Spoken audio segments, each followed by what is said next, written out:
Happy birthday to you. Happy birthday to you. Happy birthday. It's your special day. Happy birthday, Amaka.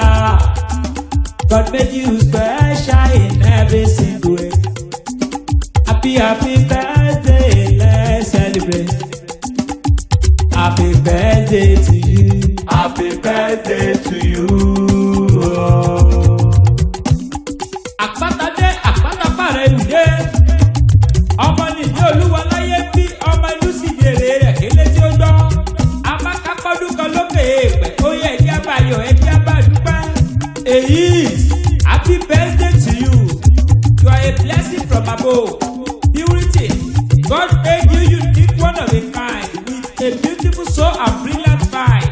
Daughter of Mrs. Sarah, amazing baby of Mr. Paul. Abá odúpẹ́ ògbóògbé ọdún kan lókè èèpẹ̀. Ìyá ọlọ́jọ́ ìbí òní kọ́, Mrs. Sarah, the beautiful wife of Mr. Paul. Amọ́lẹ̀ ìjú arẹwà láàrin obìnrin. Ọmọ Ẹdó, ọmọ ọba, ọmọ onílù òfè ó tú ọmọ aláyé gbẹdẹgbẹdẹ. Ọmọ ajílálà ẹ̀ṣọ́, ọmọ ajífojoojúmọ́ dára bí èéfín. Ìyá ọlọ́jọ́ ìbí, ó yá máa dá bí ẹdun kó máa rọ̀ bí òwe. Pọ́psí ọlọ́jọ́ ìbí, ó yá súnmọ́ mi síbí. Ìsúnmọ́ ni là ń mọ̀ ṣe ni àìtókèrè ká mọ́ dídùn ọbẹ̀. Mr. Paul, ìròyìn rẹ̀ tó mi létí. Onígbàgbọ́ òdodo ni wọ́n jẹ́. Onílárí onínúure. Òun bọ́mọdé ṣe òun tẹríba fájà. Wọ́n jẹ́ kó máa yé mi wípé jẹ́jẹ́ ló ń lọ jẹ́jẹ́ ló ń ṣe òkì fẹ́ nìkan jà ìwò òkì bá wọn ń pariwo. Wọ́n tún jẹ́ kó máa yé mi wípé kò sóhun tó lè fùyàn tó o bá ti ní lọ́wọ́. Olórí oníwàárí. Àbá ọlọ́jọ́ ìbí, ó yá máa dá kọ̀jọ́kọ̀jọ́.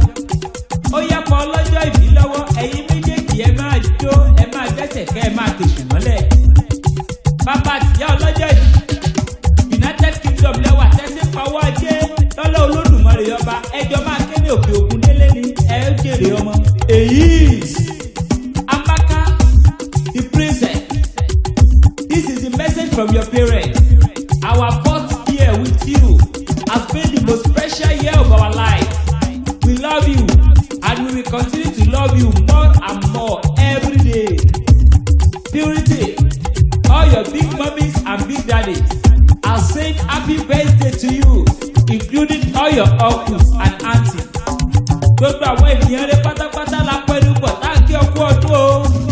Látòrí Mr. and Mrs. Abiona, àwọn ẹni ire tí mo rí tí mo bá rò déédéé. Tóbi dórí Mr. and Mrs. Oyèwọlé, àwọn afúnni ló ń jẹ máa wò bẹ̀ àjítọ̀ wà lẹ́jọ́ bọ́nu. Gbogbo wọn pátá ni wọ́n sọ wípé happy birthday to you, Purity. Big Mummy of Lagos ò jẹ́yìn o, ó kí ọ dáadáa. Big Mummy of Lagos, obìnrin rẹ̀ tún máa dán olóríire. Abojú yoyoyo mi náà lẹ́yìn ìyá mi tún máa dán. Onílé àtẹ̀jẹ́jẹ́jẹ́, ọ̀sìn ìjọbí lójú. Olúwàjọ mi lójú kọ́, apọ́npẹ́kọ̀rẹ́ arẹwà láàrin obìnrin. Ẹ̀gbọ́n lọ́jọ́ ìbí ní í ṣe.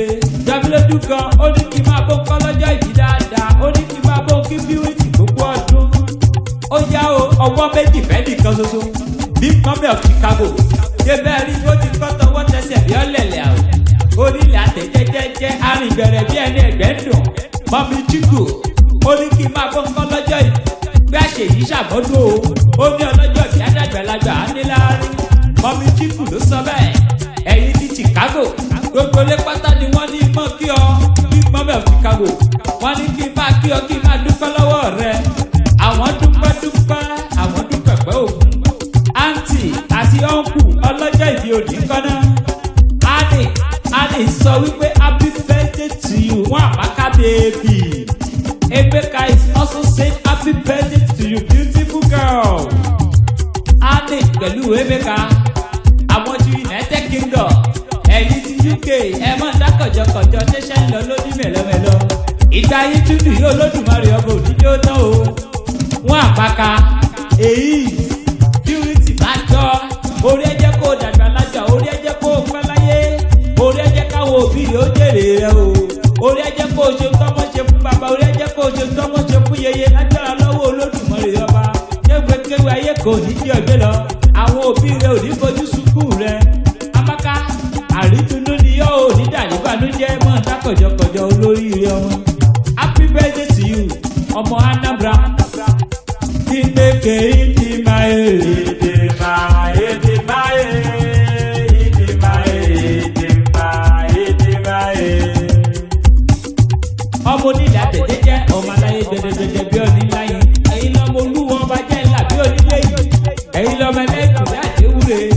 lọ́mọ epo dúdú àkóso ojú rètérètè.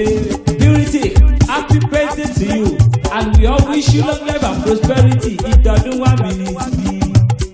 Tí wọ́n bá béèrè wípé ta ló kọrin ewì fọlọ́jọ́ ìbí ẹ sọ fún ọ pé àpáta ewì ni. Ó gbéra pa ó níbi tá a forí ìlú sọlẹ̀ sí. Ibi ojúmọ́ ti mọ́ dé gbogbo ilẹ̀ kílẹ̀. Happy birthday to you. Happy birthday to you.